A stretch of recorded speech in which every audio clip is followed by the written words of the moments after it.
أصدقائي وطلبة طالبات الصف الأول الإعدادي يا رب تكونوا بخير. إن شاء الله معانا النهاردة المراجعة الجميلة اللي أنت منتظرها، مراجعة أكتوبر. مقرر رياضيات في شهر أكتوبر. معانا النهاردة المراجعة الجميلة بتاعتك اللي أنت منتظرها بقالك كتير، فيلا بينا نشوف ونحل أسئلة كتير، وفي الآخر هسيب لك اختبارين. الاختبارين دول أخليك تحلهم عشان تتدرب بعد ما تخلص، بس دول يا صديقي هتحلهم قبل اليوم على طول. المراجعة دي هتنزل لك قبلها بكذا يوم، لكن الاختبار هتفتح الاختبار قبلها بيوم على طول، او في اليوم اللي انت قبل ما تنام على طول تروح حله وتروح الامتحان تقفل باذن الله. يلا بينا كده، وهنبدا من اول درس اللي هو التناسب. وبيقول لك اهو في اول سؤال: هو تساوي نسبتين او معدلين على الاقل. ده طبعا يا صاحبي تعريف التناسب. يلا بينا اللي بعده. طبعا ده الضرب التبادلي. هتروح تعمل الضرب التبادلي، هتقول له اكس بيساوي اللي في وش الاكس بنحطه تحت، وهنا 3 في 20. طبعا 3 في 20 ب 60، 60 على 4 فيها ال 15 بالآلة بتاعتك يا صاحبي على طول تبقى الإجابة 15. يلا على السؤال اللي بعده. هنا هو كاتب لك السؤال في صورة نسبة، فأنت هتخليهم بسط على مقام أهو. A على 6 بنبدأ من ناحية الشمال بتساوي 8 على 4. يلا اعمل المقص الجميل بتاعك. A بتساوي 6 في 8 على 4. 6 في 8 ب 48 على 4 هتساوي 12. يبقى الإجابة يا صديقي 12. يلا اللي بعده. بيقول لك أيا مما يلي يمثل تناسب. عشان تعرف في تناسب ولا لأ لازم الطرفين يساوي الوسطين، فأنت حضرتك هتروح تختبر هنا حاصل ضرب الطرفين، حاصل ضرب الطرفين اللي هم دول، وحاصل ضرب الوسطين. ولو عكست على فكرة عادي ما تقلقش. هنا لو ضربت 4 في 6 ب 24، 3 في 10 ب 30، طبعا ده لا يمثل تناسب. هنا نفس الكلام، 4 في 5 ب 20، 6 في 8 ب 48، ده برضو لا يمثل تناسب. 4 في 5 ب 20 و2 في 10 ب 20، ده الطرفين قد الوسطين، يبقى هي دي الإجابة الصحيحة. اللي بعده بيقول لك أيا مما يلي لا يمثل تناسب. هو عايز اللي لا تمثل تناسب، يعني الطرفين مش زي الوسطين. فانت هنا لو عملت طرفين في وسطين، 1 في 32 ب 32، 4 في 8 ب 32، دي تمثل تناسب. انا عايز اللي مش هتمثل تناسب.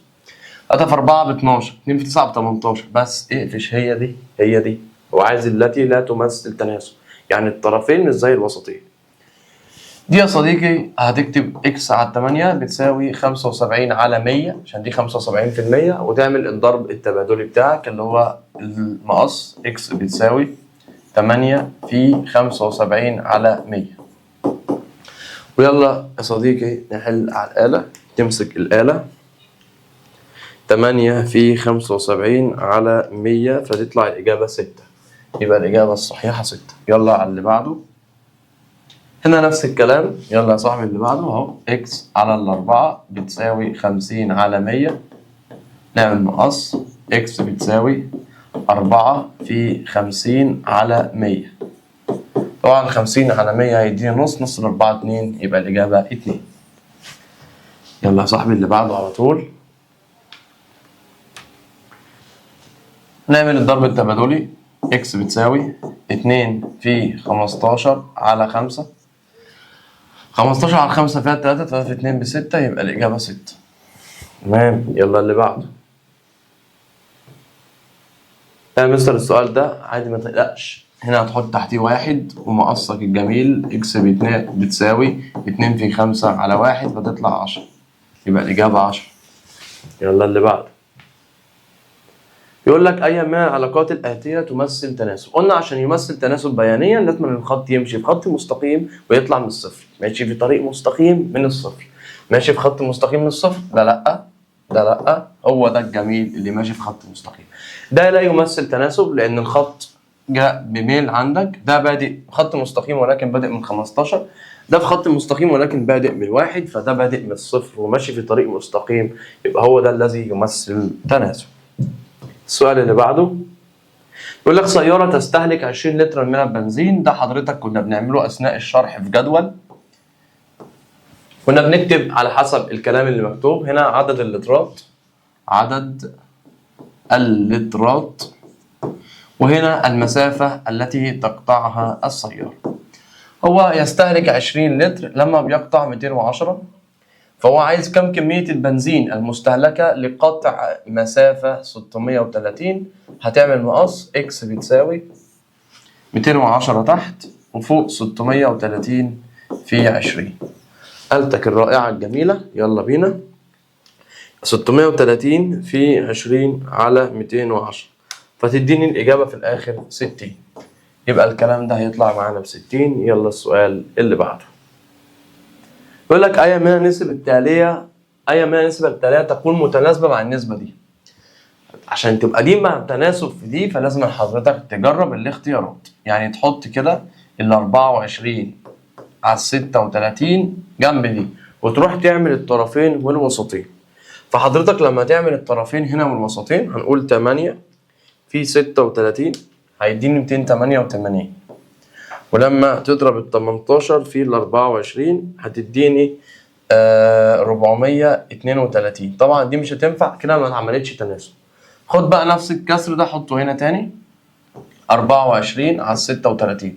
اعمل الضرب التبادلي، 36 في 10 ب 360، 12 في 24 هتطلع 288. طبعا دي ما ينفعش فيها الكلام ده برضو. يلا نفس الكلام اللي بعديها، 24 على 36 دي هتطلع 360 عشان 10 في 36. 15 في 24 طلعت برضو 360. يبقى الاختيار ده هو اللي حقق التناسب مع الكسر ده. تمام. يلا السؤال اللي بعده. الله، حلويات اهي، ركز معايا. هنعمل مقص، هنقول A ناقص 1 بتساوي 3 في 24 على 18. يبقى A ناقص 1 بيساوي الناتج اللي طلع من هنا، يلا 3 في 24 على 18 هيطلع 4. يلا هنعمل العملية العكسية، دي ناقص فالعملية العكسية ليها زائد، يبقى ال A بتساوي 5. يبقى الإجابة الجميلة بتاعتك 5. ماشي يا صديقي. أولى إعدادي، منهج الشهر أكتوبر، مراجعة الشهر، ركز معايا. مقرر شهر أكتوبر بالتفاصيل بالحلويات بتاعته بكل الأفكار، فركز معايا. إكس بتساوي 6 في 8 على 4. 6 في 8 ب 48، 48 على 4 فيها ال 12، يبقى الإجابة عندك 12. يلا السؤال اللي بعده على طول. زي ما قلت لك دي بنسبة، حضرتك هتعملها بسط على مقام A على 27 بتساوي 4 على 3. المقص بتاعك الجميل A بتساوي 4 في 27 على 3 تطلع 36. هو عايز قيمة ال A، يبقى ال A عندك هتساوي 36. يلا اللي بعده. يقول لك يقطع وليد مسافة 320 كيلومتر في 2.5 ساعة. طبعا حضرتك هتروح تعمل الجدول الجميل. طبعا هنا دي المسافة بتاعت وليد، وهنا الزمن أو الوقت. المسافة هو قطع 320 في 2.5 ساعة، فبيقول لك المسافة بتاعته 64، فعايز يعرف الزمن بكام. يلا نعمل المقص. إكس بتساوي، خليك مركز يا بطل، قول يلا. 64 في 2.5 على 320. متنساش تبقى قاعد دلوقتي بتوقف الفيديو سنة سنة وقاعد بتحل معايا مسألة مسألة. 64 في 2.5 على 320 وتطلع معاك نص، يبقى الإجابة في الآخر نص ساعة. السؤال اللي بعده. احنا قلنا إذا كانت 3 على 5 بتساوي 9 على ك زائد 1. احنا قلنا نعمل الضرب التبادلي، يلا ك زائد 1 بتساوي 5 في 9 على 3. يبقى ك زائد 1 بيساوي 9 تساوي 15. قلنا هنعمل العملية العكسية، هنودي بعكس الإشارة. 15 ناقص 1 يبقى الكي بتساوي 14. يبقى الإجابة عند 14. كشكولك قدامك قاعد بتحل معايا مسألة مسألة. أنا دلوقتي أهو مثلا أهو داخل على السؤال اللي بعده، تروح أنت عامل إيه؟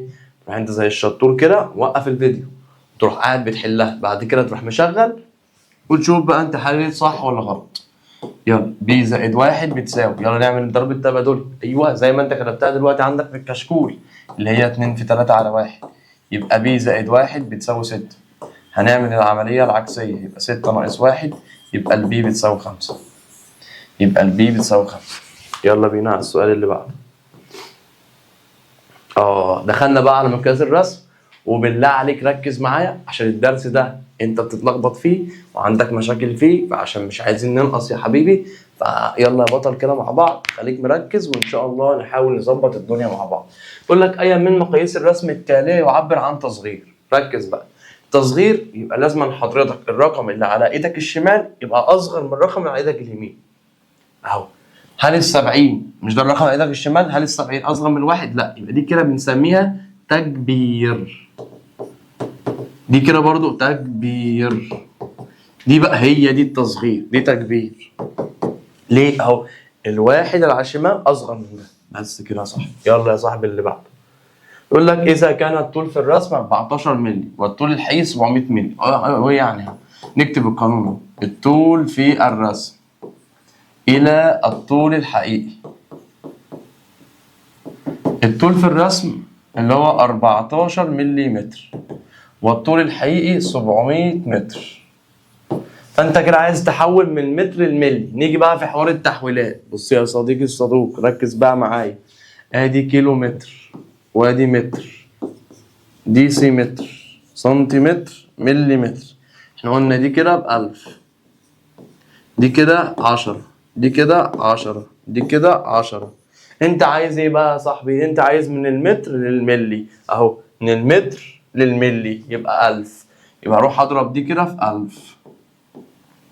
يبقى ال 14 تنزل زي ما هي، 700 في 1000 ب 700,000. بعد كده تروح ماسك الآلتك الجميلة تقسم 14 على 700,000. 14 على 7 5 أصفار. فتطلع الإجابة 1/50,000. فين بقى 1/50,000 في السؤال يا بطل؟ اللي هي الإجابة ألف. بس كده. وما تنساش السلم الجميل بتاعنا، سلم التحويلات. يلا اللي بعده. إذا كان الطول الحقيقي أهو والطول ومقياس الرسم، خلاص تكتب القانون بتاعك المعتاد. الطول في الرسم إلى الطول الحقيقي النسبة بينهم 1/10,000 والطول الحقيقي 90. وادي الاكس بتاعتك. يلا نعمل المقص بتاعنا، بس ما تنساش تقرا السؤال هو عايزه بايه. بص المتر اهو وهو عايزه بالسنتي. بقى تحويل يا صديقي. مقياس الرسم عايز منك تركيز في حوار التحويلات بس. يبقى 90 في 1/1000. آلتك الجميلة نطلع الإجابة أهو 90 على 1000. فتطلع أهو 9/100. دي كده بالمتر. هو عايزها بالإيه؟ بالسنتي. من متر لسنتي يبقى هضرب في 100. يبقى إكس بتساوي الرقم اللي طلع أهو في 100. فتروح ال100 طارت، فتبقى الإجابة 9 سنتي. يبقى الإجابة 9 سنتي. بس هو التحويلات، والله ذاكرت التحويلات الدنيا جميلة معاك. دخلنا على درس التقسيم التناسبي. يقول لك قسم مبلغ 300 جنيه بين شخصين.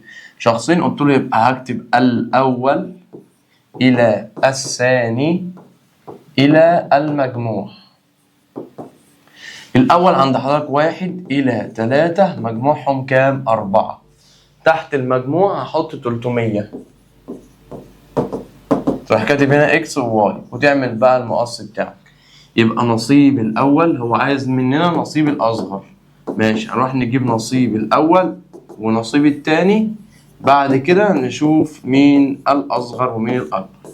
نصيب الأول 1 في 300 على 4. بعد كده 3 في 300 على 4. نطلع بقى الناتج ده والناتج ده.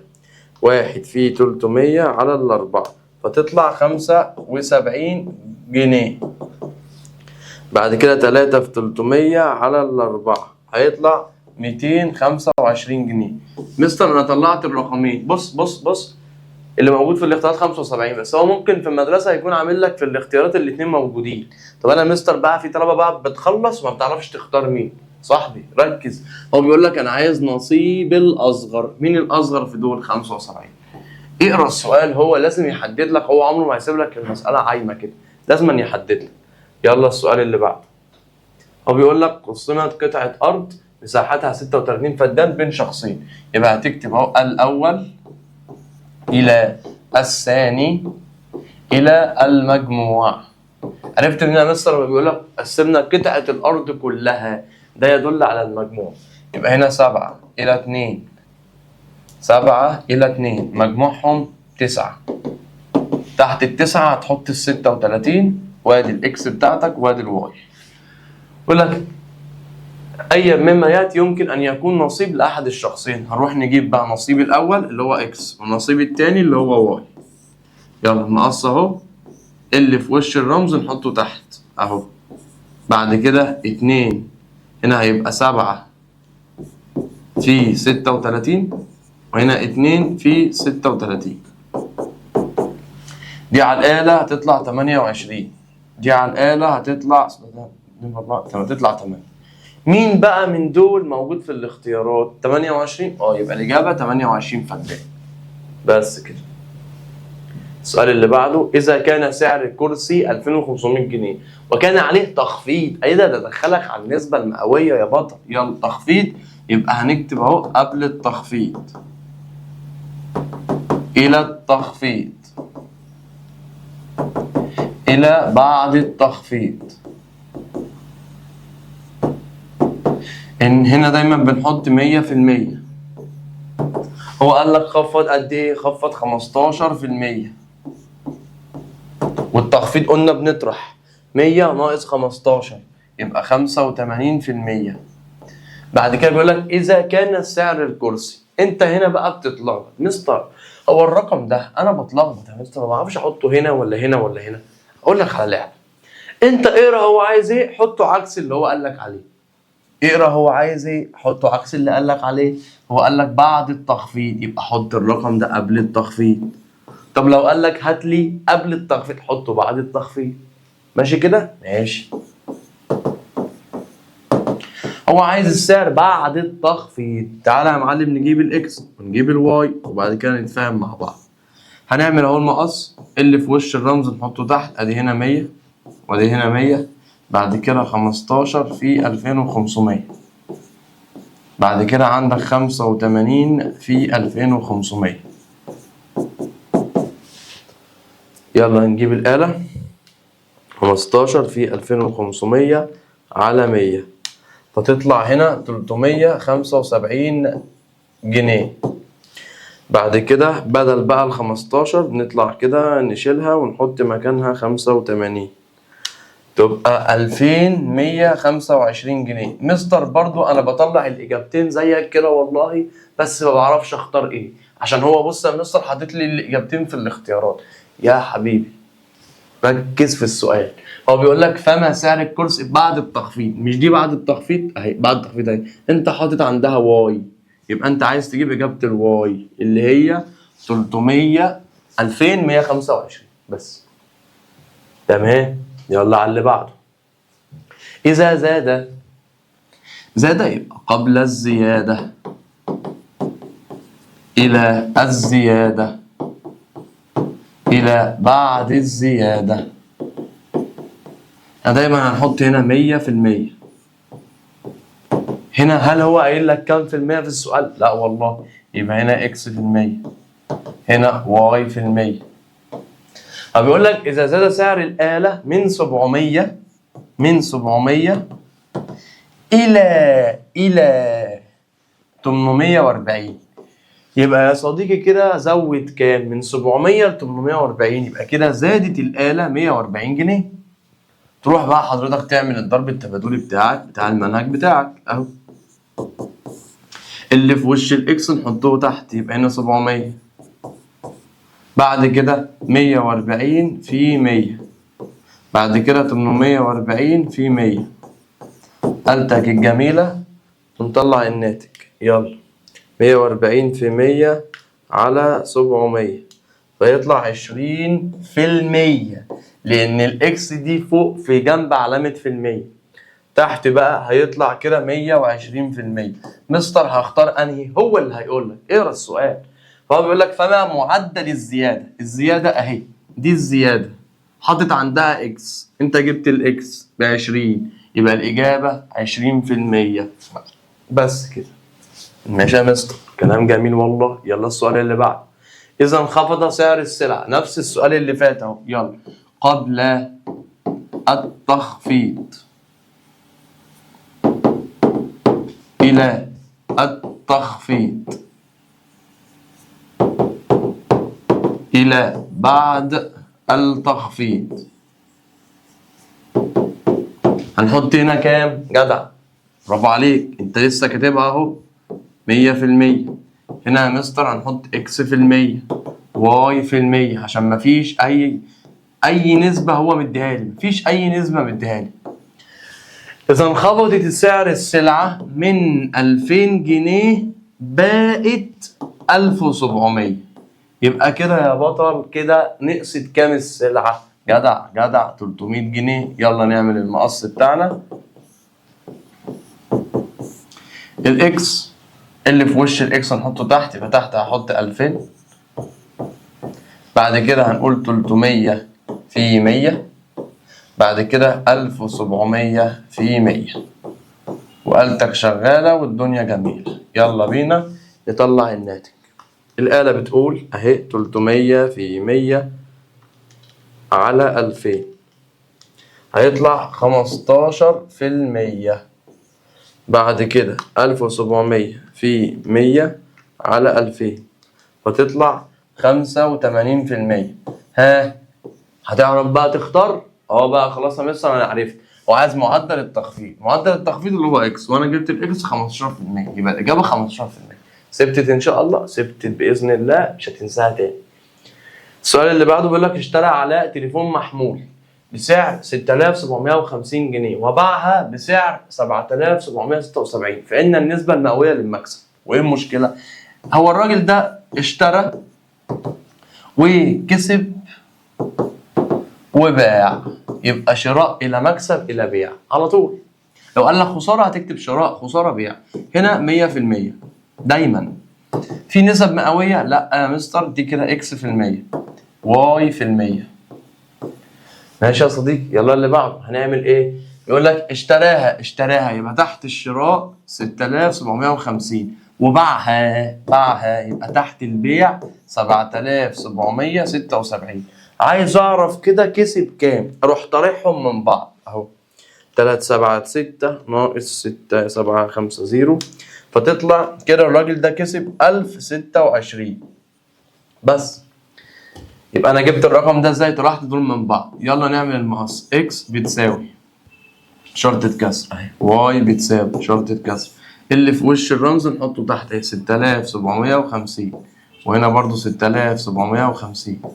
فوق بقى يبقى 100 في 1026، وتحت هيبقى 100 في 7776. نمسك بقى الآلة ونحسبها. يلا بينا.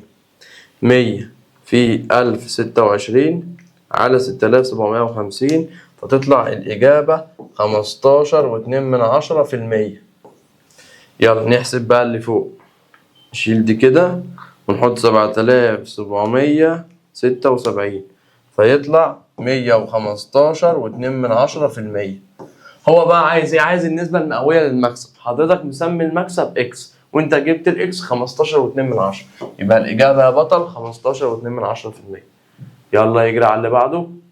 درس المجموعات والحلويات وينتمي ولا ينتمي وطريقة السرد الصفة المميزة. ركز. إذا كانت الإكس بتنتمي للأرقام دي، يعني الإكس رقم من دول، تنتمي يعني الإكس رقم من دول، فما القيمة التي لا يمكن أن تساويها؟ يعني ما ينفعش تبقى ظاهرة، ما ينفعش تبقى تساويها. هي الإكس ممكن تساوي 2 أو 5 أو 8، لكن ما ينفعش تساوي كام؟ يعني الاتنين تنفع؟ والله تنفع. الخمسة تنفع؟ تنفع. 8 تنفع. هو عايز اللي مش هتنفع، اللي مش موجودة في المسألة عندك، اللي هي التلاتة. السؤال اللي بعده بيقول لك الاكس لا تنتمي لايه؟ الاكس لا تنتمي للكلام ده، فعايز الرقم اللي مش هينتمي. الواحد ينتمي، الاثنين هي دي اللي دي بتنتمي، دي بتنتمي عشان موجود. انا عايز ايه؟ عايز اللي مش بتنتمي بس خلاص. السؤال اللي بعده. السؤال اللي بعده بيقول لك إذا كانت، تعالي بقى كده بطلي بقى إيه حركة.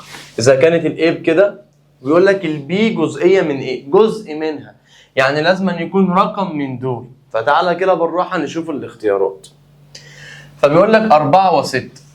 بص الأربعة موجودة، الستة مش موجودة، يبقى دي كده ليست جزئية، أنا عايز الجزئية منها. الواحد موجود، لا والله. التلاتة موجودة، لا، ولا الخمسة، دي برضو ليست جزئية. الأربعة موجودة والسبعة موجودة، بس التلاتة لا، دي برضو ليست جزئية. السبعة موجودة والاتنين موجودة، هي دي الإجابة الصح، إن دي كده هتبقى جزئية أهو. هو عايز الجزئية منها اللي موجودة عندك. يلا السؤال اللي بعده. زي ما قلنا كده يا صاحبي مع بعض أهو، قلت لك هنعمل إيه؟ هكتبهم لك في جدول وأنت تاخدهم سكرين شوت عندك وتبدأ إن أنت إيه تذاكرهم إن شاء الله. بص يا صاحبي، بص يا صديقي، صلي على النبي وركز معايا. هنا المجموعة وهنا عددهم.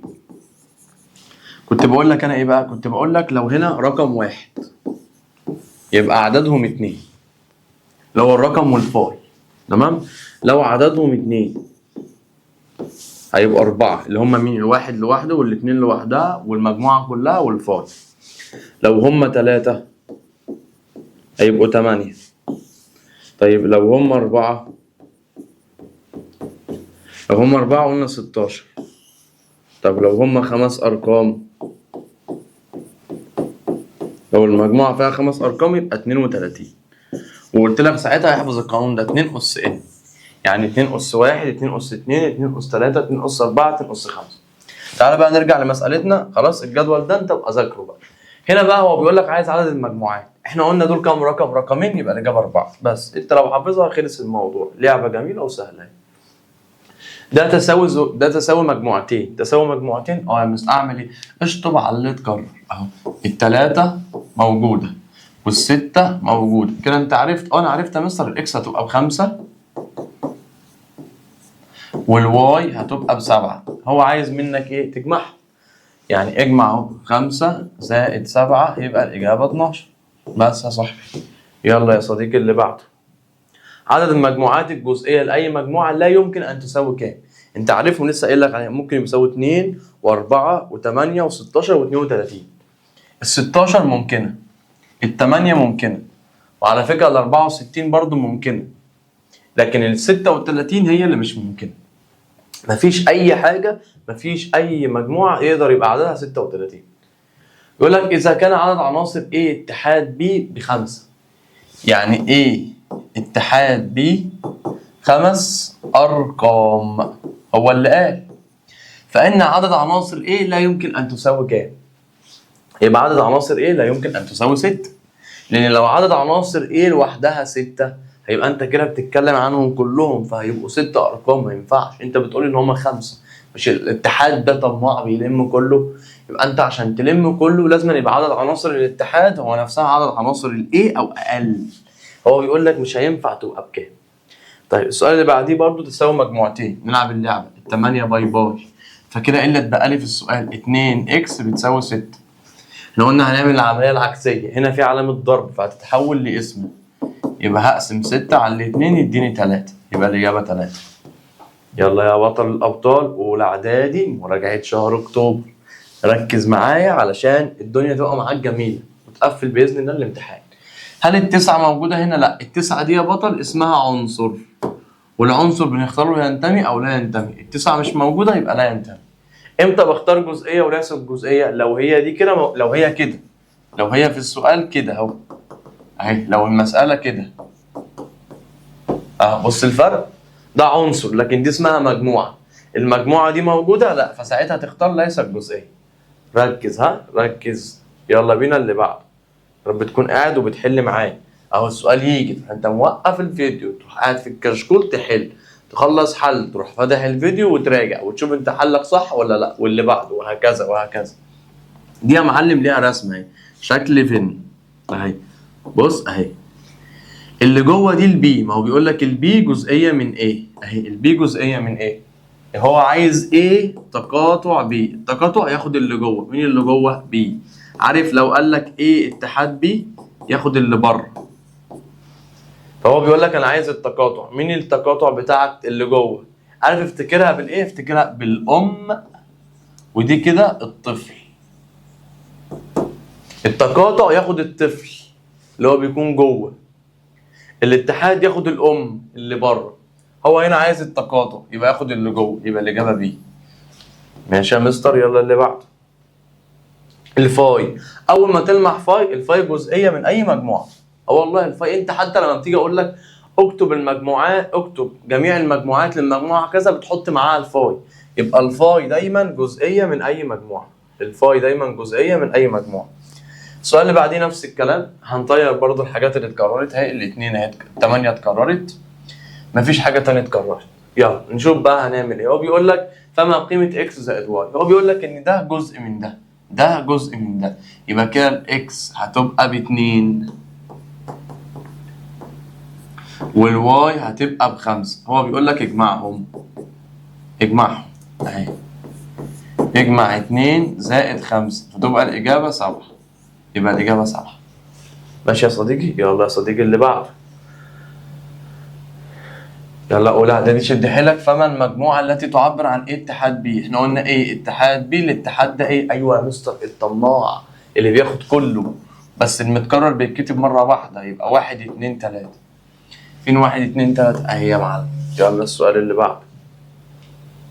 بيقول لك اذا كانت المجموعه دي بتساوي المجموعه دي. يلا اللعبه اللي احنا لسه قايلينها، شيل ال6 شيل ال3، كده اتبقى لي اكس تساوي 5 والواي بتساوي 7. هو عايزنا نطرحهم، بس عايزك تطرح ايه؟ واي ناقص اكس. ركز ها، الواي ب7 ناقص 5 يبقى الاجابه 2. ماشي يا مستر، اللي بعده. دخلنا على درس العمليات على الاعداد الصحيحه. المحايد الضربي 1 والمحايد الجمعي 0. المحايد الضربي 1 والمحايد الجمعي 0. طبعا خواص عمليه الضرب وعمليه الجمع. خواص عمليه الجمع انغلاق، ابدال، محايد جمعي، معكوس جمعي.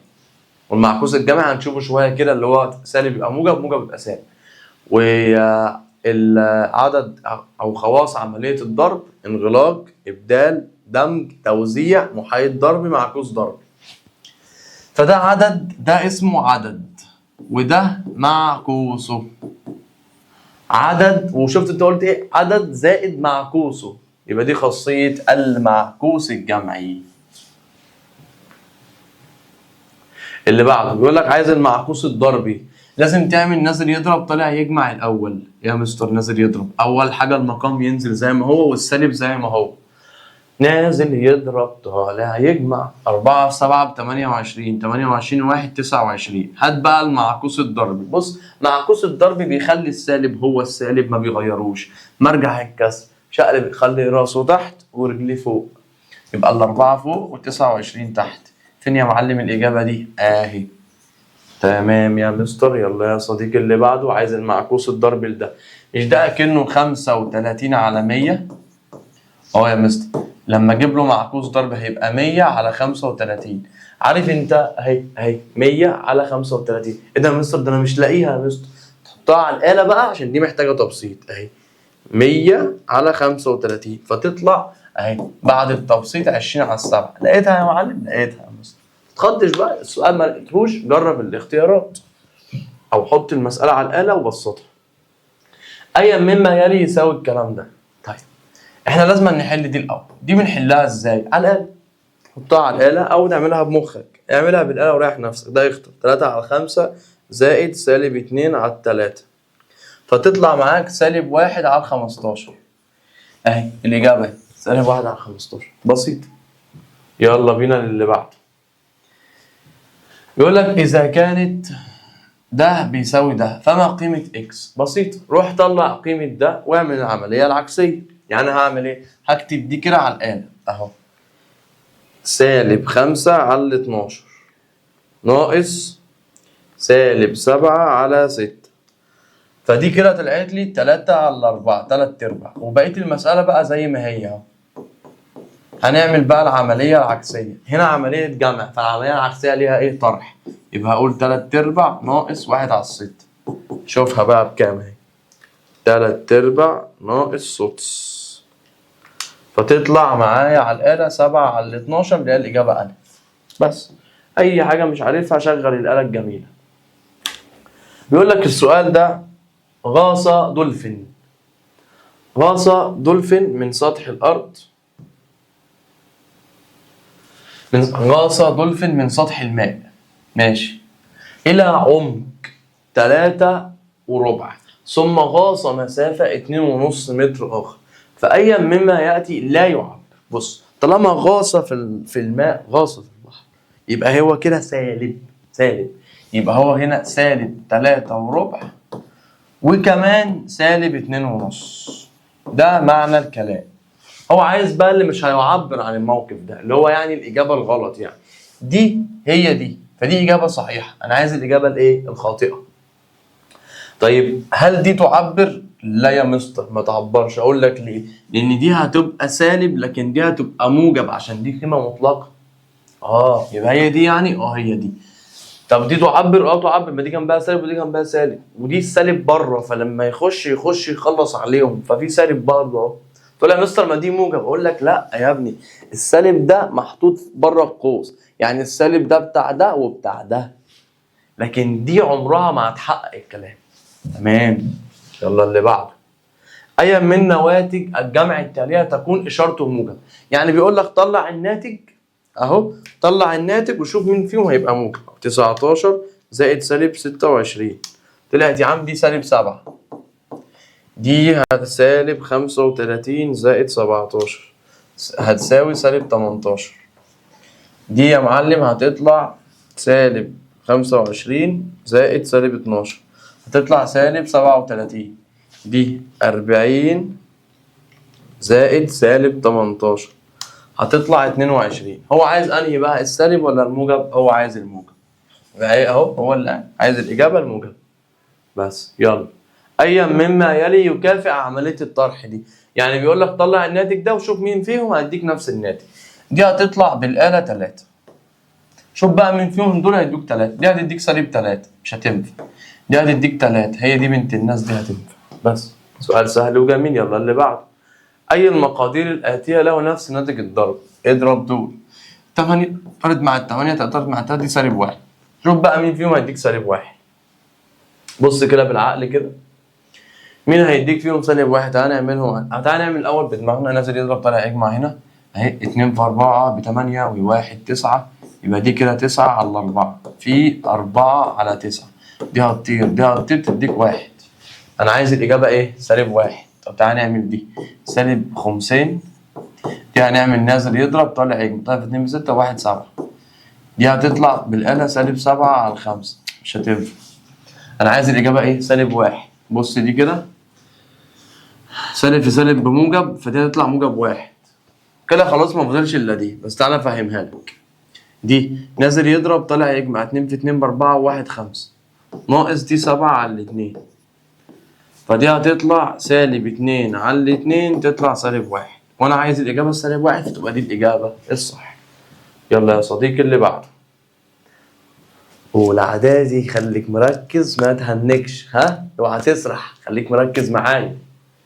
يا مستر الشرطه اللي فوق، الشرطه دي معناها ان عدد ده عدد دائر، عدد لا نهائي، اكنه كده 2 2 2 2 2 2 2 الى ما لا نهايه. فانت اقعد اكتب كده على الاله وشوف الاجابه هتديك ايه. 0.222 اهو، واقعد اكتب اتنينات كتير اهو. بص يساوي تطلع 2 على 9. بس يا بطل يلا يا بطل على اللي بعده. طب يا مستر نفترض ان انا وقفت الفيديو بتاعك مثلا وجيت احل مثلا، عرفتش تحل عادي، شغل الفيديو وافهم السؤال بعد كده اقفله واقعد تحله تاني. اهم حاجه لازما ايه؟ تبقى قدامك كشكول وقاعد بتحل، آلتك جنبك، كشكولك قدامك، مشروبك الجميل وقاعد مركز معاه. حاصل ضرب عددين لهما نفس الاشاره. انت لو بتضرب موجب في موجب هيديني موجب، ولو بتضرب سالب في سالب هيديك موجب برضه. يبقى لما بتضرب عددين ليهم نفس الاشاره دايما بيطلع عدد موجب. ماشي يلا اللي بعده. هنا بيقول لك الاي بكده والبي بكده، هو عايز كده. يلا نعمل اللي هو عايزه. البي ب-3 والاي ب-4. طبعا سالب في سالب بموجب، 3 في 4 ب 12، والقيمه المطلقه ل 12 هتفضل 12. القيمه المطلقه دي حبيبه الموجب وبترفض السالب. خليك فاكر. ما التعبير الرياضي الذي يعبر عن طرح سالب 2 من اكس؟ هتطرح ايه من ايه؟ قال لي هطرح السالب 2 من الاكس اهو، سالب 2 ناقص اكس. ماشي. السؤال اللي بعده، اي مما يلي حدان جبريان متشابهان. خلي بالك متشابهان لازم يكونوا شبه بعض في الرموز مش في الارقام. يعني هل دي شبه دي؟ مثلا ما دي اكس ودي اكس، بس يا بطيخه كده غلط عبيط. دي اكس اس 1 دي اكس اس 2، دول كده مختلفين، ودي كده مختلفين عشان دي فيها اكس ودي ما فيهاش. دول متشابهين عشان دي فيها ايه ودي فيها ايه، مالهاش دعوه بالارقام. دول مختلفين نظرا لاختلاف الحروف. ركز. اللي بعده يقول لك اكمل التناسب هو تساوي نسبتين أو أكثر على الأقل. إذا تساوت نسبتان فإن حاصل ضرب الطرفين بيساوي حاصل ضرب الوسطين. تعريفات يا صديقي. يلا اللي بعده. عارف انت هتعمل ايه؟ ايوه مصر عارف، هحط اي رمز من عندي وهعمل الضرب التبادلي. يبقى اكس بتساوي 3 في 8 على 6 في 8 24 24 على 6 في على 4. السؤال اللي بعده والاعدادي، خليك مركز لمراجعة شهر اكتوبر. ركز يا بطل. اكس بتساوي 15 في 75 15 في 72 على 48. قالتك فين يا ولا؟ قالتك فين؟ هاتها يلا يلا يلا. 15 في 72 على 48 تطلع 15 في 48. ايه اللي انت عملته ده؟ دي جريمة، حصلت جريمة دلوقتي. بص 15 في 48 على ال 72، اللي في وش الاكس نحطه تحت. يبقى 15 في 48 على ال 72، يبقى الاكس بتساوي 10. بس كده. يلا حبيبي اللي بعده الضرب التبادلي. يلا بينا. اللي في وش الاكس نحطه تحت. اكس بتساوي 12 في 15 على 30 تطلع 6. بس يبقى الإجابة 6. يلا اللي بعده. الضرب التبادلي برضه. يلا بينا. ب ناقص 1 3 في 4 على 2. 3 في 4 ب 12 على 2 فيها 6. هتعمل ايه؟ العملية العكسية يا مستر. 6 و1 7، يبقى الإجابة 7. يلا اللي بعده. دي نسبة، هتعمل ايه؟ قال لي هخليها بسط على مقام. يلا هنعمل المقص. ايه بتساوي 5 في 20 على الأربعة. هتطلع ايه بتساوي 25، يبقى الإجابة 25.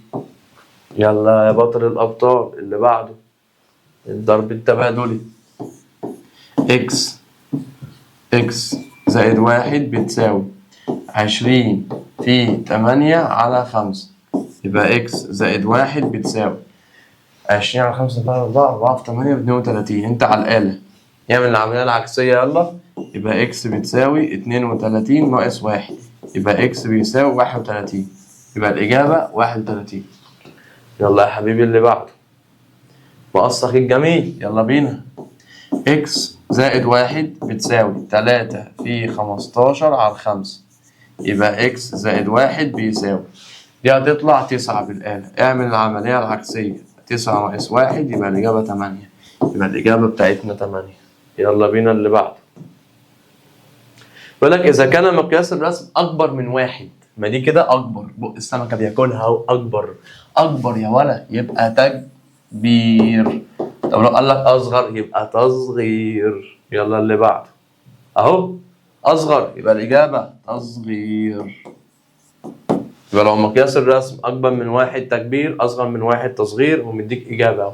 إذا كان مقياس الرسم أهو 200 إلى 1، الرقم ده أكبر، يبقى يعبر عن تكبير. عارف لو كانت العكس كنت قلت تصغير. يلا بص أهو بيقول لك مقياس الرسم بيساوي إيه؟ يلا نكتب القانون. الطول في الرسم على الطول الحقيقي. بس هو عايز تكتب القانون، كتبنا القانون. يلا السؤال اللي بعده. تبدأ أسئلتك تاني أهو. يلا مقياس الرسم تاني أهو يا بطل، خليك معايا بقى، بنعيد تاني مقياس الرسم أهو. هنكتب القانون: الطول في الرسم إلى الطول الحقيقي.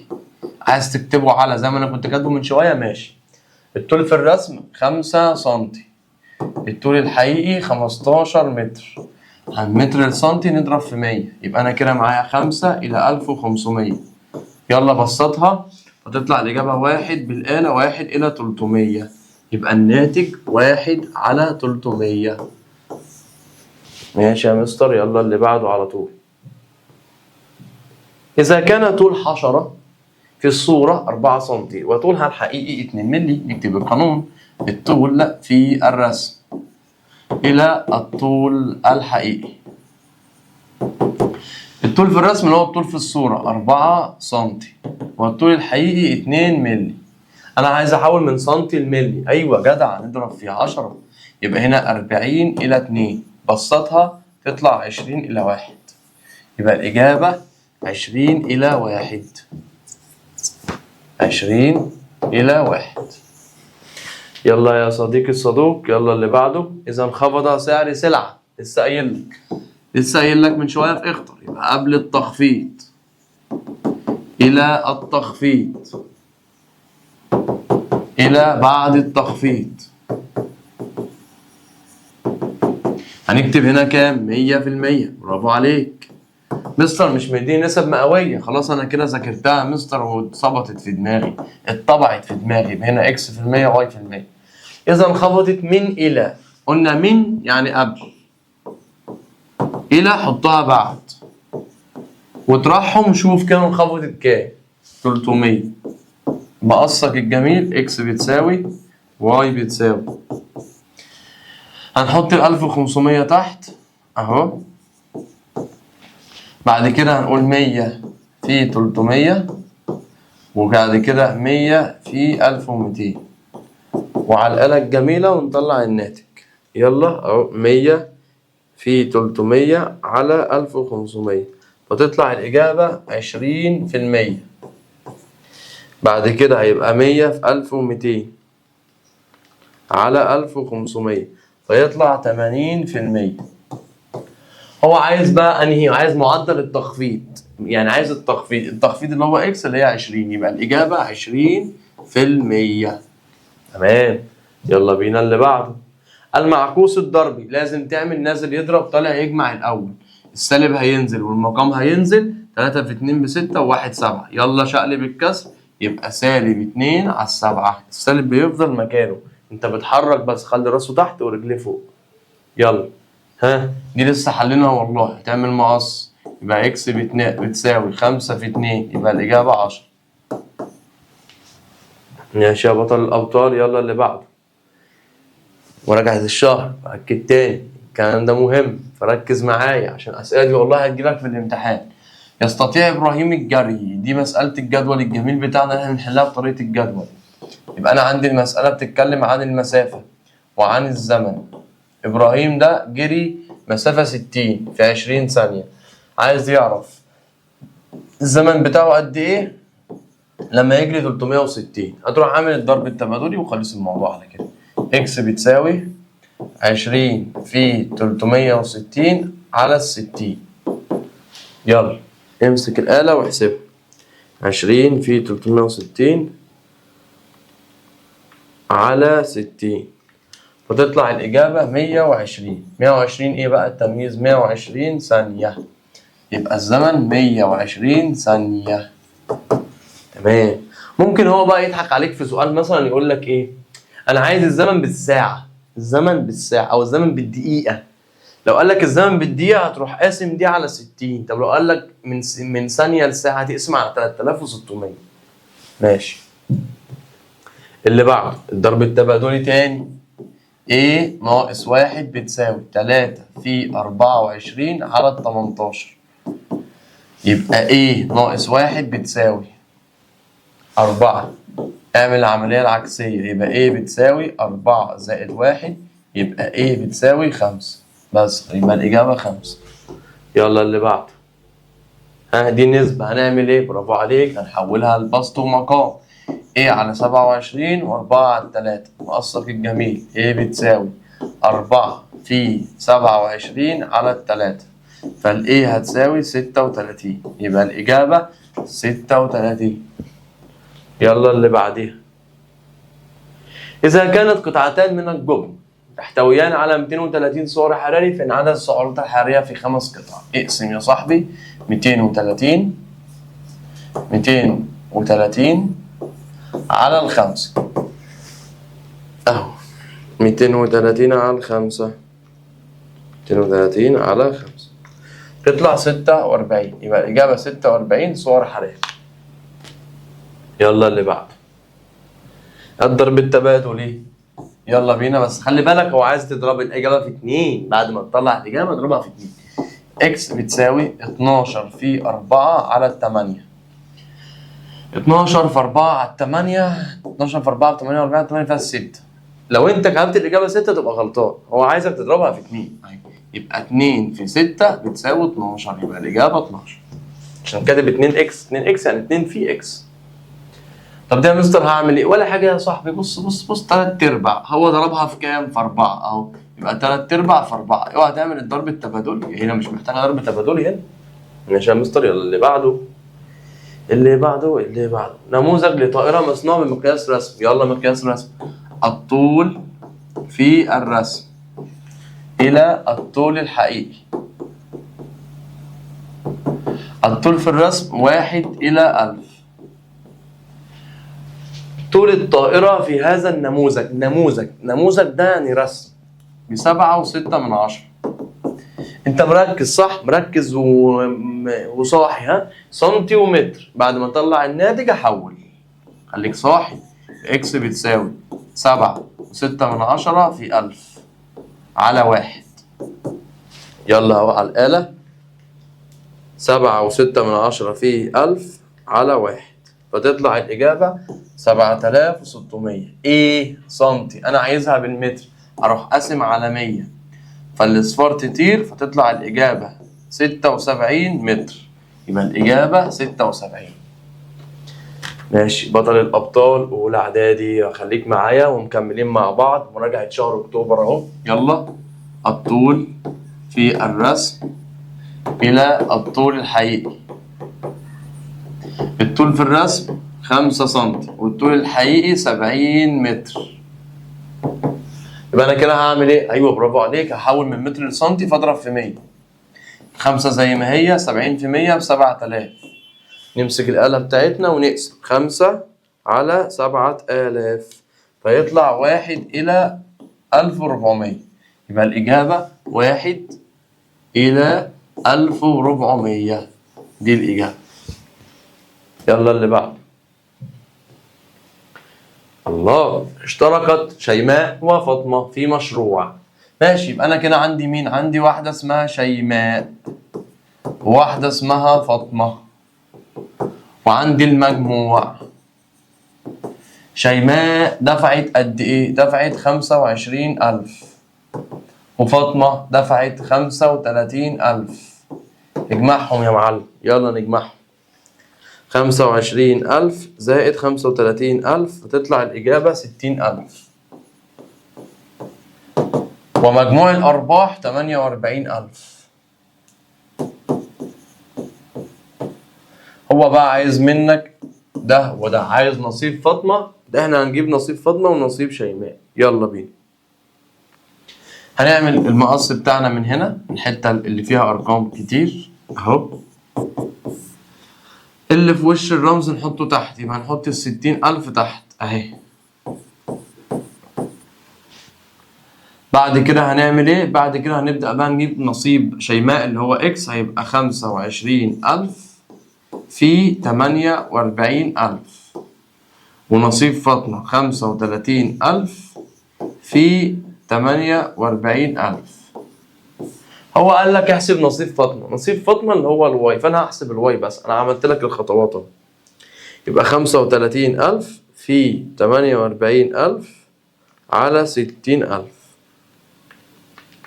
3 4 فتطلع يا بطل 28,000 جنيه.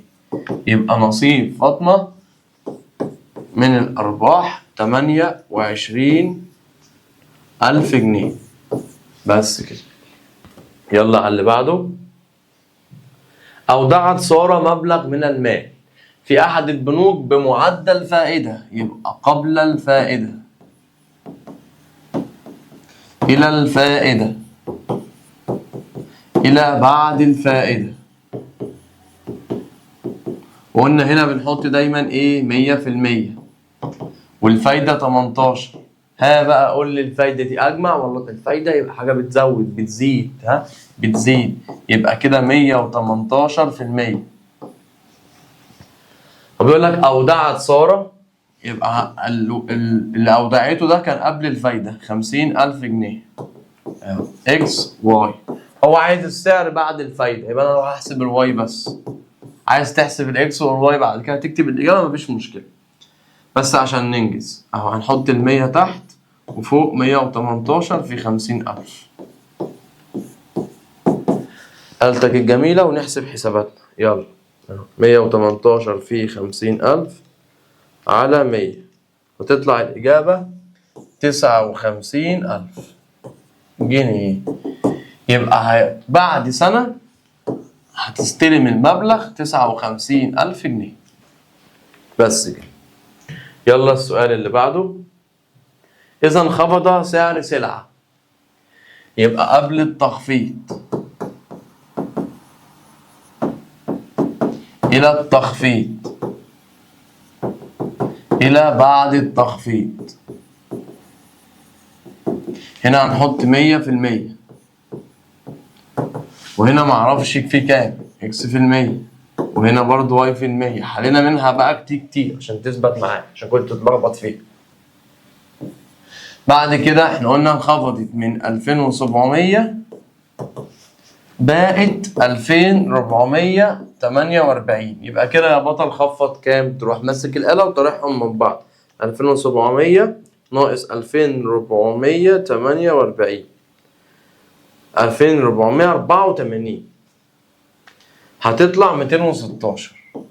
هو عايز بقى معدل التخفيض. التخفيض ده اللي هو اكس، فانا هروح احسب الاكس بس. يبقى اكس بتساوي 100 في 216 على 2700 عشان اللي في وش الاكس بنحطه تحت. يلا نمسك الآلة. 100 في 216 على 2700 فتطلع الإجابة 8%. يبقى الإجابة 8%. بس كده. يلا بينا يا صديقي المسألة اللي بعدها. إذا كانت بي جزئية من A لسه راسمها لك. البي جوه الA، الأم والطفل. قلنا التقاطع بياخد الطفل اللي جوه يبقى الإجابة بي. الاتحاد بياخد الأم اللي بره يبقى الإجابة A. بس خلاص. السؤال اللي بعده. يقول لك إذا كانت الإكس بكده فإن عدد المجموعات. ها أنا حفظتهم. دول كام رقم؟ 3. يبقى الإجابة 8. يبقى هيطلعوا 8. وفهمنا طبعا ليه وشرحنا الكلام ده بالتفاصيل أثناء الشرح. هنا نفس الكلام هنطير ال8 مع ال8. يقول لك دي جزئية من دي. قلنا فكده هتبقى الإكس بكام؟ كده هتبقى الإكس ب2 والواي كده هتبقى ب5. هنجمعهم يبقى الإجابة 7. بس كده. يلا السؤال اللي بعديه. إذا كانت البي بكده والإيه بكده فهو عايز التقاطع. التقاطع يعني المشترك اللي اشتركوا فيه ال3 بس يبقى الإجابة 3. يلا السؤال اللي بعده. إذا كانت البي ب4 و5 والإيه ب5 و3 عايز الاتحاد. الاتحاد طماع بيلم كله يبقى 4 و5 و3. وقلنا اللي بيتكرر بيتكتب مرة واحدة بس. اللي بعديها بيقول لك دي جزئية من دي. خلاص يبقى دي طارت مع دي يبقى كده الإكس ب5. بس سهلة جدا. السؤال اللي بعده. هنا بيقول لك دي جزئية من دي يبقى الإكس ب0. مع كلمة جزئية يعني اللي على شمالك لازم يكون جوه على يمينك. السؤال اللي بعده. نفس اللعبة. دي راحت مع دي يبقى كده الإكس ب1. يلا اللي بعده. المحايد الضربي. المحايد الضربي 1. المحايد الجمعي 0. المحايد الضربي 1. المحايد الجمعي 0. دي حطها على الآلة هيطلع الإجابة 14. السؤال اللي بعده. إذا كانت الإكس بتساوي القيمة المطلقة ل7. احنا قلنا القيمة المطلقة بتعمل إيه؟ بتشيل السالب فتبقى الإجابة بتاعتك 7. يبقى الإكس كده ب7 والواي بسالب2. اضربهم في بعض يديك سالب 14. يلا المسألة اللي بعديها. المعكوس الضربي اللي عدى، احنا قلنا المعكوس الضربي بنشقلب الكسر، يلا نشقلب الكسر. السالب بيفضل زي ما هو مالكش دعوة بيه، شقلب الكسر يبقى 5/1، يعني الإجابة في الآخر -5. يلا السؤال اللي بعده. اجمع دول، يلا امسك الآلة واجمعهم. يلا بينا اهو. -2/5 زائد 2/3، فتطلع الإجابة 4/15. يلا على اللي بعده على طول، موضوع جميل وسهل. المعكوس الجمعي، احنا قلنا المعكوس الجمعي بنخلي السالب موجب والموجب سالب، يلا دي موجب فهنخليها سالب بس، خلصت المسألة. السؤال اللي بعده. المعكوس الجمعي الصفر، الصفر ولا موجب ولا سالب فتفضل الإجابة 0. يلا اللي بعده. المحايد الجمعي، قلنا المحايد الجمعي 0. يلا المسألة اللي بعديها. ناتج طرح ده من ده، يعني عايز يطرح -5 من 3 فتطلع -8. يلا اللي بعديها. يقول لك ناتج ضرب عددين صحيحيين مختلفين في الإشارة، لو ضربت عدد سالب في عدد موجب بيديك إيه؟ بيديني سالب. ولو ضربت برضو موجب في سالب هيديك سالب، يبقى لو متشابهين في الإشارة موجب، مختلفين سالب. يقول لك عايز الإجابة دي، يلا نعوض 3 في الA عند حضرتك ب2 والB بسالب 3، اضربهم في بعض. 2 في 3 ب6، 6 18 يبقى -18، يبقى الإجابة -18. سؤال جميل. دي قلنا معناها ايه؟ تفضل تكتب على القلق 0.333، اقعد تملى الشاشة، اقعد املى الشاشة اهي، هتطلع تلت بس خلاص. ده اسمه عدد عشري غير منتهي إلى ما لا نهاية، فبتقعد تكرره على الأقل لحد ما تطلع الإجابة. معكوس الجمعي بنغير الإشارة، مش دي سالب تخليها موجب. معكوس الجمعي بنغير الإشارة، الضربي بتشقلب الكسر. دي لازم تتحل الأول، دي الحل بتاعها 2/5، ده الحل اللي هو حل القيمة المطلقة، لكن هو عايز المعكوس الجمعي ليها، فتبقى الإجابة -2/5، لأن المعكوس الجمعي بنغير الإشارة. السؤال اللي بعده. المعكوس الضربي الإشارة بتفضل زي ما هي وبشقلب الكسر، 7/4، خلي راسه تحت ورجليه فوق. المعكوس الضربي ده لازم نحلها الأول. 0 علامة 0 علامة 6 6 6 6، تملى الشاشة كده أهو. دي الحل بتاعها 4، لما تتشقلب دي مقامها 1، لما تتشقلب تبقى 1/4. لما تلاقي مسألة محتاجة حل تحلها في مسودة على جنب، بعد كده تجيب المطلوب، ما ينفعش تشقلب على طول. اهي دي الحل بتاعها بالآلة نص، هات لها المعكوس الضربي يبقى 2/1 اللي هي 2. طيب دي -4 تضربها في أول حاجة، هي طلعت بالموجب فلازم يبقى فيه سالب، عشان يطلع محايد ضربي لازم تجيب معكوس ضربي. العدد، بص احفظ الحاجتين دول، عدد زائد معكوسه الجمعي يدينا 0، والعدد في معكوسه الضربي يدينا 1. ملاحظات هامة. ده عدد اضربه في ايه يديني 1 اهو، العدد تضربه في ايه يديك 1، اضربه في معكوسه الضربي، اضرب ده في معكوسه الضربي يبقى -11/4 بس. ملحوظة ايه خلي بالك منها اهو، لسه قايلها. ده العدد زائد ايه يديك 0، زائد يا مستر معكوسه الجمعي يبقى -4/11. هنا عدد في كام يديك 1 معكوسه الضربي، بس يا مستر عشان اجيب المعكوس الضربي ده لازم انا اظبطه الاول. نزل المقام، نازل يضرب طالع يجمع، 2 في 5 ب10، 10 و3 13، هات بقى المعكوس الضربي ليها يبقى 5/13. معكوس الضربي بنشقلب الكسر. العدد x مطروحا منه 3، العدد x مطروح منه 3.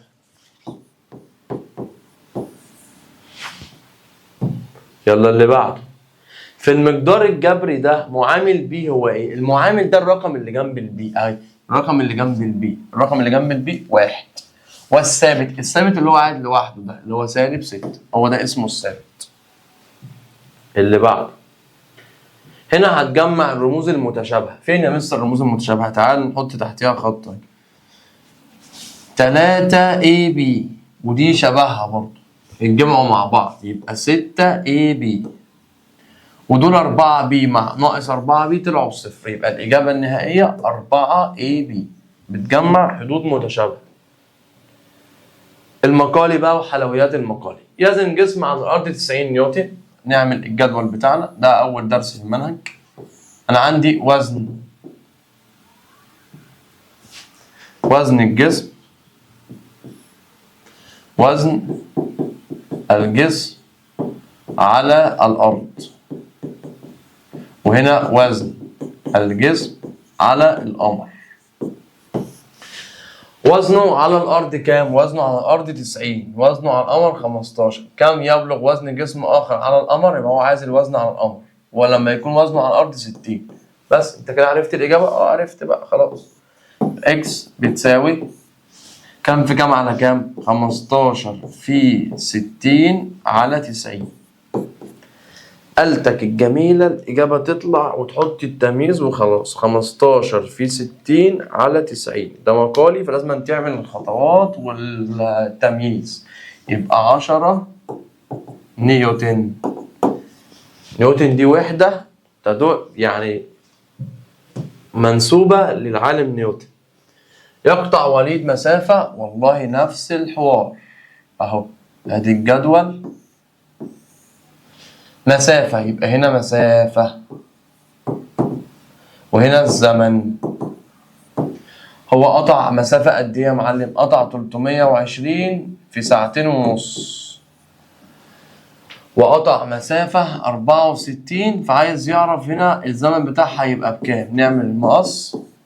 يلا مين اللي هنحطه تحت؟ أيوه 320 وفوق 64 في 2.5. يلا 64 في 2.5 على 320 وتطلع الإجابة نص. نص إيه؟ نص ساعة. التمييز. تمام. يلا بينا يا بطل اللي بعده. استخدمت عدسة مكبرة في التكبير. كلمة تكبير وتصغير يدل على المقياس الرسمي. نكتب القانون أهو. الطول في الرسم إلى الطول الحقيقي. عدسة مكبرة في تكبير عدسة مكبرة في تكبير حشرة طولها 4/10، فكان طولها بعد التكبير. طبعا هو هنا في الحالة دي العدسة المكبرة دي انت بتشوفها فين؟ بتشوفها في نموذج، يبقى بتشوفها في الرسم. يبقى ده كده الطول في الرسم ب4/10 ملم، والطول الحقيقي اللي هو بعد التكبير 4.8 سنتي. كده هتحول من سنتي لإيه؟ لملي. يبقى هنضرب في 10. يبقى 4/10 دي زي ما هي، ودي تضرب في 10 تبقى 48. على الآلة بقى اقسم ده على ده ونشوف الإجابة. 0.4 على 48، فتطلع الإجابة 1/120. بس كده. هو عايز نسبة التكبير. نسبة التكبير بقى هتروح مشقلب، يبقى هتقول له نسبة التكبير. لازم نسبة التكبير يبقى الكبير الناحية دي، يبقى 120/1. بس خلصانة كده. أما اللي أنت جبتها دي نسبة التصغير. عايز التكبير شقلب على طول. إذا كانت المسافة بين مدينتين، وبرضه كاتب لي مقياس رسم، أروح كاتب القانون اللي أنت حافظه اللي هو الطول في الرسم إلى الطول الحقيقي. النسبة كام إلى كام؟ 1/300,000. تمام؟ تمام. فإذا كانت المسافة بين مدينتين في إحدى الخرائط ده اللي هو ال14 اللي هو الطول في الرسم، نحط هنا الإكس ونعمل مقص. يبقى إكس بتساوي 14 في 300,000 على 1. يبقى 14 في 300,000 على 1 هيطلع الناتج 4,200,000. الكلام ده بالتمييز بتاعه. التمييز في السؤال سنتي. ركز بقى، احنا قلنا مقياس الرسم لعبته ايه؟ التحويلات. ركز بقى، هو عايز الإجابة بالكيلو. الكيلومتر فيه كام سنتي؟ فيه 100,000. أروح قاسم كده، هتحول بقى من سنتي للكيلو. يبقى هقسم على كام؟ على 100,000. تروح ال5 أصفار دول كلهم طايرين، فتروح الإجابة في الآخر تطلع 42 كيلو متر. عارف هو بيستخدم التحويلات ليه؟ عشان الرقم نسبته تقل بس. اشترى ابراهيم جاكيت ودفع 560 جنيه كان عليه معدل خصم. يبقى نكتب الطريقة اللي بنحل بيها قبل الخصم، إلى الخصم، إلى بعد الخصم. هنا بنحط دايما 100%. حصل خصم 20%. الخصم حضرتك بتعمل ايه؟ قال لي بطرح دول من بعض فيبقى 80%. اشترى ابراهيم جاكيت ودفع 560. حلو، استنى بقى. فكم كان السعر الاصلي؟ هو عايز السعر الاصلي، هو عايز ده. يبقى تحط الرقم هنا بس. اصحى بقى للكلام عشان ما تتغفلش.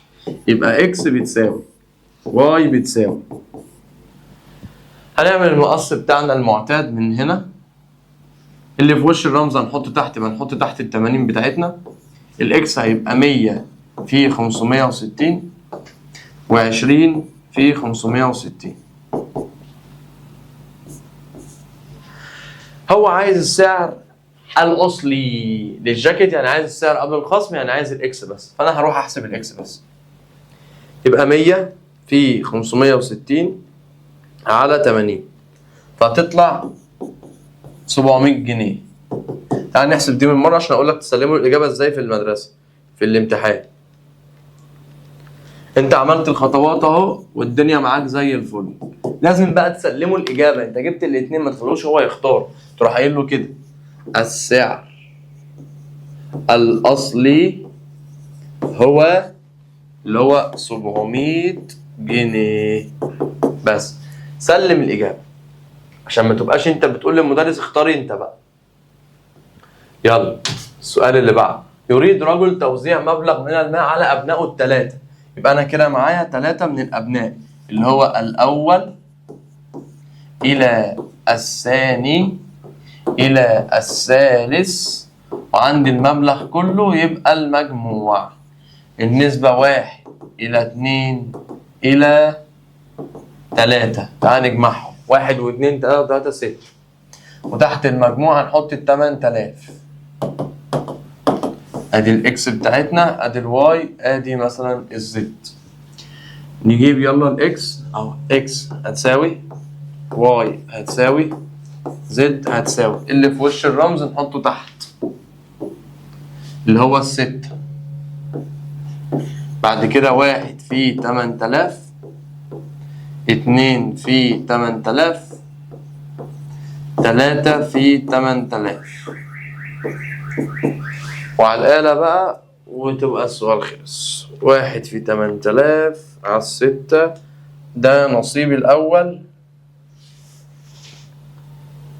نصيب الأول هيطلع 1.333.3.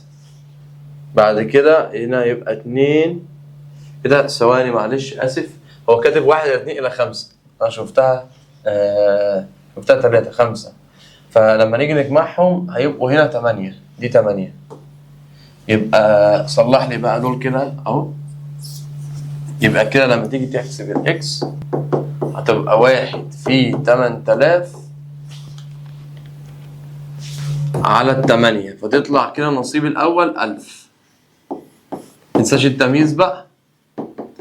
الواي هيبقى 2 في 8000 على 8، هتطلع هنا نصيبه 2000. نجيب بقى التالت هيبقى 5 في 8000 على 8، فيطلع 5000 جنيه. انت بقى عايز تتأكد، المفروض لما نجمعهم يدوك 8000. 1000 زائد 2000 زائد 5000 يدوك 8000. هو عايز نصيب كل منهما. نصيب الأول 1000، نصيب الثاني 2000، نصيب الثالث 5000. ويلا يا بطل الأبطال اللي بعده. والإعدادي يا رب تكون مركز وبتسمع الكلام وقاعد بتحل معايا مسألة مسألة. يتقاضى عبد الله راتب شهري 7000 جنيه وقد تم زيادة رواتبه زيادة. خلاص يبقى أنا كده عرفت البداية بتاعتي. قبل الزيادة، إلى الزيادة، إلى بعد الزيادة. النسبة هنا بنكتب دايما هنا 100، وبنحط هنا النسبة بتاعتي 15%. وقلنا الزيادة هتعمل ايه؟ ايوه برافو عليك جدع، كتبتها انت شاطر، جمعتهم. بيقول لك بقى يتقاضى عبد الله راتب شهري 7000 جنيه، فما بيقول لك ما هو الراتب بعد الزيادة. خلاص انت كده بقى فهمت اللعب، مش هتتلخبط تاني بقى. هنحط هنا ال 7000 وهنا الاكس والواي ونعمل الضرب التبادلي بتاعنا. يلا نجيب الاكس ونجيب الواي. اكس هتساوي واي هتساوي الاكس هتبقى 15 في 7000 فوق على 100 تحت.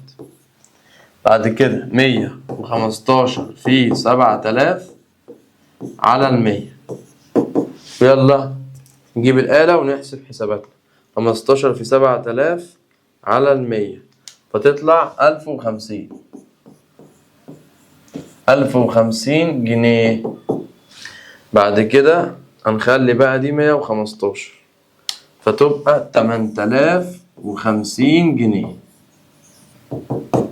ده بعد هيحطوا له زيادة 15% على المرتب.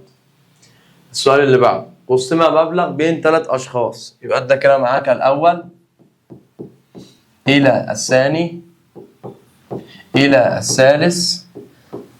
المفاجأة هنا يا صديقي بقى، خلي بالك إن هو قال لك يزيد عن، ويزيد عن يبقى هتزود خانة اسمها الفرق، ما ينفعش تزود المجموع.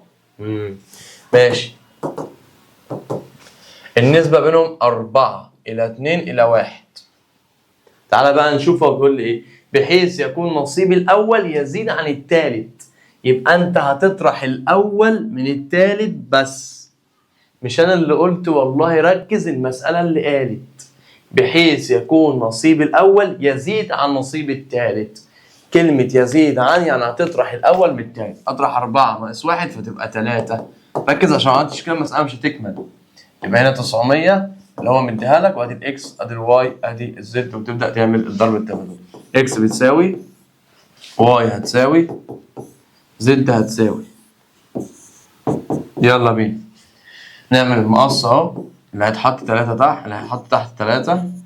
بعد كده هنقول 4 في 900. بعد كده 2 في 900. بعد كده 1 في 900. تعال نطلع بقى نصيب كل منهم.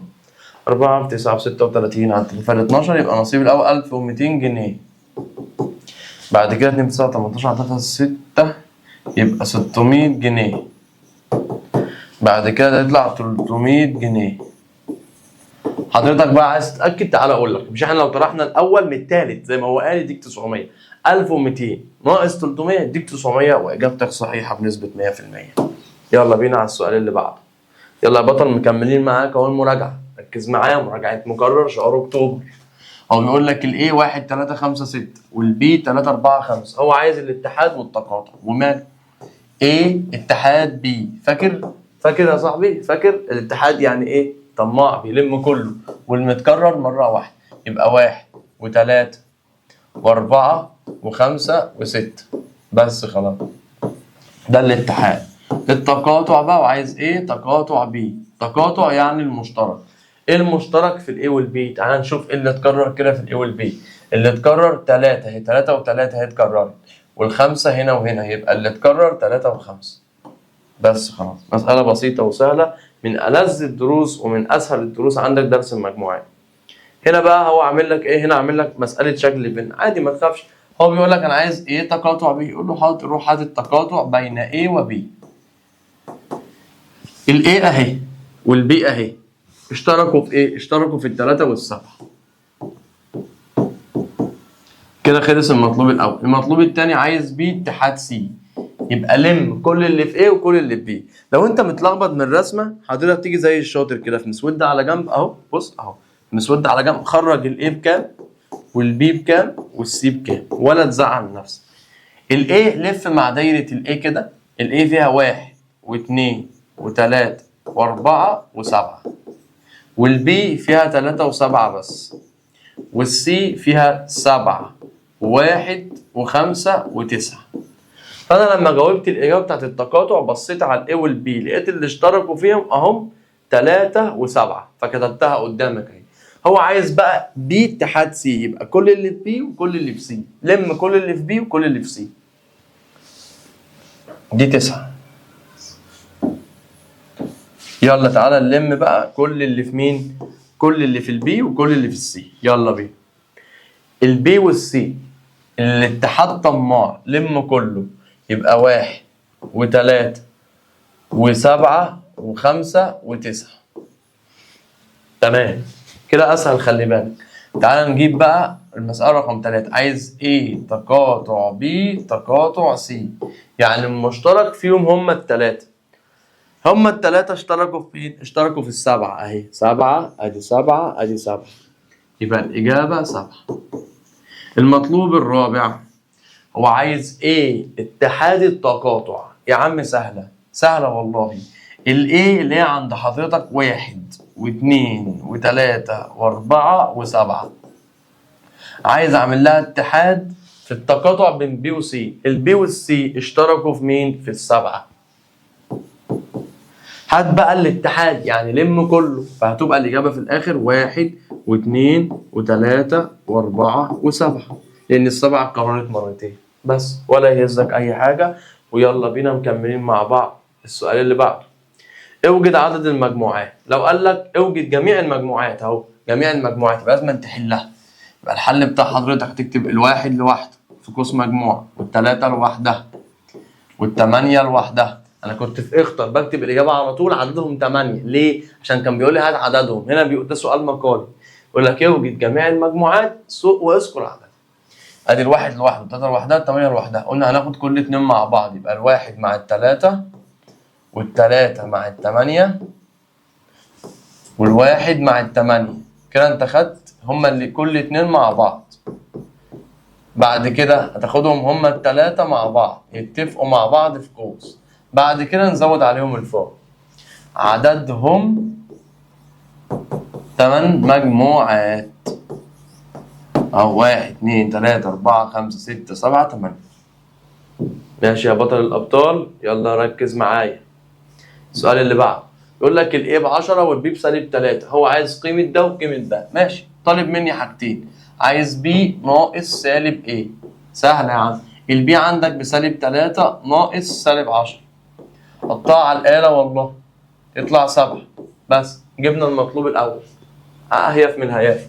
رقم 2 عايز القيمة المطلقة ل A في B. ادي القيمة المطلقة. ال A عندك ب10 في ال B بسالب 3، فتطلع لك في الآخر قيمة مطلقة لسالب 30، فتبقى في الآخر 30. بس كده تمام. يلا اللي بعده. استخدم خواص عملية الجمع لإيجاد ناتج كل مما يأتي. عشان تستخدم الخواص هنا لازم تجمع اللي ليهم نفس المقام. نفس المقام مع بعض اهو، نفس المقام. مين اللي ليهم نفس المقام؟ الواحد على 5 زائد سالب 6 على 5، والاتنين على 13 زائد 11 على 13. وتكتب اسم الخاصية ما تنساش، إبدال ودمج. تعال نكمل بقى. دي طبعا لما تحسبها كده بالآلة، القوس ده لوحده هيطلع سالب 1، احسب القوس ده لوحده يطلع 1. دي كده خاصية ايه؟ معكوس جمعي. -1 زائد 1 يديك 0. بس يبقى الخاصية المستخدمة هنا المعكوس الجمعي. يبقى إبدال ودمج ومعكوس جمعي. يلا السؤال اللي بعده. هنعمل نفس اللعبة. هعمل قوسين اهو بينهم زائد. هاخد اللي ليهم نفس المقام، -3/4 زائد 3/4، وال5 على 8 زائد 3 على 8. خاصية ايه يا صديقي الصدوق؟ أبدال ودمج. نطلع إجابة دي لوحدها يطلع 0، تطلع إجابة دي تطلع 1. طالما ظهر الزيرو تروح كاتب معكوس جمعي.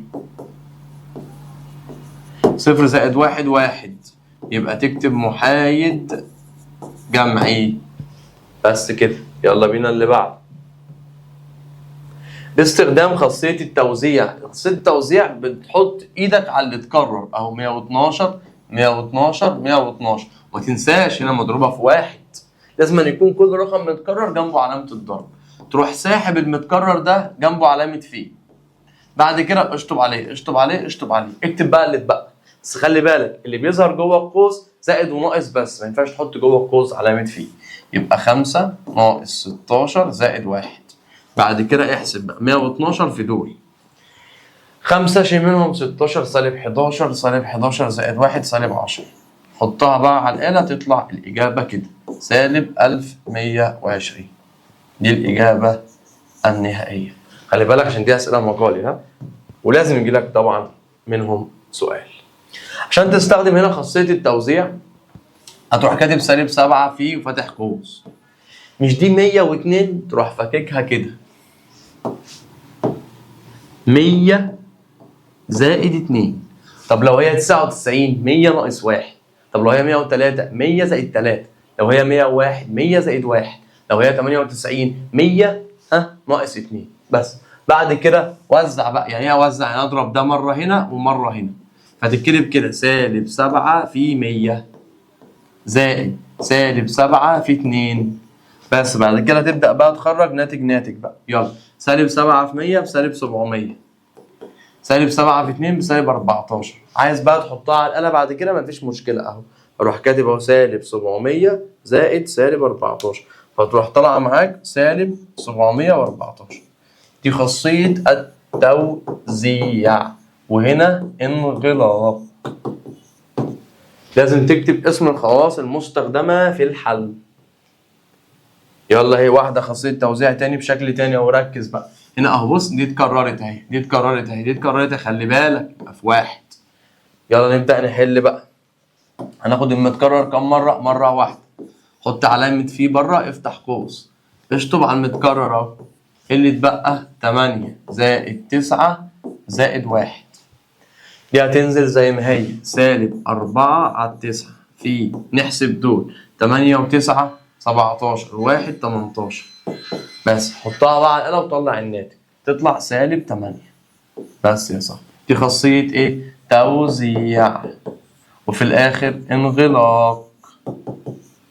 بس كده. السؤال اللي بعده. المقدار الجبري اللي قدامك ده له 4 حدود. اكتب حدود المقدار. ماشي اكتب الحدود. يعني هو طالب 4 حاجات اهو. تعال نقسمها كده واحدة واحدة. الحدود بتاعتك اللي هي 5A وسالب AB و3B اهو. بفك الحدود. بس دي الحدود بتاعتك. عايز معامل AB. معامل AB الرقم اللي جنب AB سالب 1. الحد الثابت اللي هو قاعد لوحده سالب 8. المتغير لازم معامله 3. اللي معامله 3 متغيره B. بس يا صديقي دي الإجابة. يلا نشوف السؤال اللي بعده.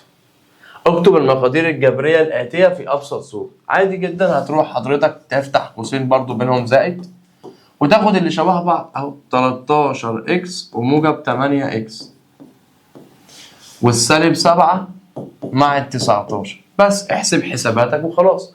13 زائد 8 يبقى 21 x. ودي هتطلع معاك في الآخر هتطلع بكام؟ هتطلع ب 11 12. بس يبقى 21 اكس زائد 12. بس. السؤال اللي بعده.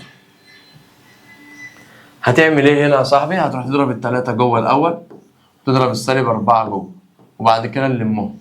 3 في 2 اكس ب 6 اكس، 3 في 5 ب 15. اضرب بقى السالب 4 جوه يبقى سالب 4 اكس، وسالب في سالب بموجب، و4 في 6 ب 24. بعد كده هنفتح اهو قوسين بقى عشان نبدأ نلم اللي شبه بعض. مين شبه بعض؟ ال6 اكس ناقص ال4 اكس والسالب 15 مع ال24.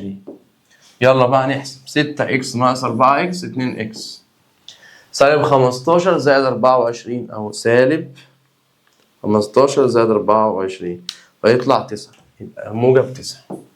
بس طبعا ما ينفعش نجمع دول عشان ده غير ده في اكس وده ما فيهوش اكس. كده المسألة تكون خلصت. يلا السؤال اللي بعده. اختبار بقى يا صاحبي. انا كده خلصت الحل. هسيبك بقى تندمج انت مع الاختبار، وهسيب لك نموذج الاجابة بتاعه تحت في صندوق الوصف، وبخش اشوفه وابعت لي في الكومنتات الحل بتاعك. واي حاجة تقف قدامك ابعت لي. ادي اول سؤال اهو. اول 3 اسئلة اختار اهو. ماشي سكرين شوت بتاعك يلا عشان تقعد تحل اهو. اكمل بعد كده. خلي بالك ده بنظام الايه؟ ده بنظام اللي انت هتمتحن بيه ان شاء الله. السؤال الاول مقالي اهو، السؤال الثاني مقالي. كل ده احنا حليناه كده. خلص الاختبار الاول. الاختبار الثاني اول 3 اسئله اهو. السؤال اللي بعده أكمل بتاع حضرتك. السؤالين المقالي، ده السؤال الأول وده السؤال التاني. وبكده يا صديقي نكون راجعنا لك منهج ومكرر شهر أكتوبر. ما تنساش تعمل سبسكرايب للقناة وتفعل زر الجرس علشان يوصل لك كل الشروحات بتاعتنا وكل الجديد بتاعنا بإذن الله. ما تنساش لسه مكملين معاك ولسه المشوار بتاعنا طويل. أتمنى تقفل الامتحان إن شاء الله. والسلام عليكم ورحمة الله وبركاته.